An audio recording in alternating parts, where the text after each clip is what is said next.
ഈ തരത്തിൽ മൗലികമായി ചിന്തിച്ച മറ്റൊരു മലയാളി ആ കാലഘട്ടത്തിലുമില്ല, പിന്നീട് നമുക്ക് ലഭിച്ചിട്ടുമില്ല.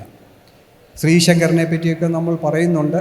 അത് വേറൊരു തലത്തിൽ പ്രവർത്തിച്ച ഒരു സന്യാസിയുടെ കഥയാണ് പറയുന്നതാണ് ഞാൻ വിശ്വസിക്കുന്നത്. ശ്രീനാരായണൻ എന്ന് പറയുന്ന മനുഷ്യൻ എൻ്റെ അഭിപ്രായത്തിൽ ഇങ്ങനെയുള്ള ഒരാളാണ്. അപ്പം ഗോപാലകൃഷ്ണൻ പറഞ്ഞതുപോലെ തന്നെ അദ്ദേഹം ഒരു തത്വചിന്തകനായിരുന്നു.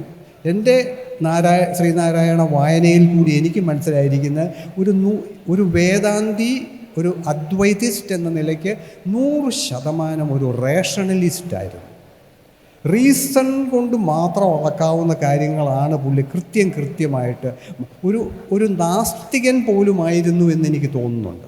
അത്ര വരെ, കാരണം ശരിക്കുള്ള ഒരു വേദാന്തിസ്റ്റ്, ഒരു അദ്വൈത വിശ്വാസി യഥാർത്ഥത്തിലൊരു നാസ്തികനായി മാറും. കാരണം മറ്റൊന്നില്ല, ദൈവം എന്ന് പറയുന്ന ഒരു കൺസെപ്റ്റ് തന്നെ നമ്മളിലേക്ക് വന്ന് ചേരുകയാണ് ചെയ്യുന്നത്.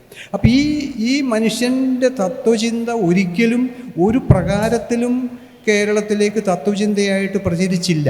ഇപ്പം ഞാൻ ഗോപാലകൃഷ്ണൻ കൂടെ സംസാരിച്ചൊരു കാര്യമാണ്, ഞാനൊക്കെ വളർന്നു വരുന്ന കാലത്ത് ഈ പുസ്തകങ്ങളില്ല എന്ന് പറഞ്ഞതല്ല, ഒരു ഹൈന്ദവ, ക്രൈസ്തവ, മുസ്ലിം കുടുംബത്തിലും എൻ്റെ അറിവിൽ ഉണ്ടായിരുന്ന വീടുകൾ ഉണ്ടായിരുന്നിരിക്കാം.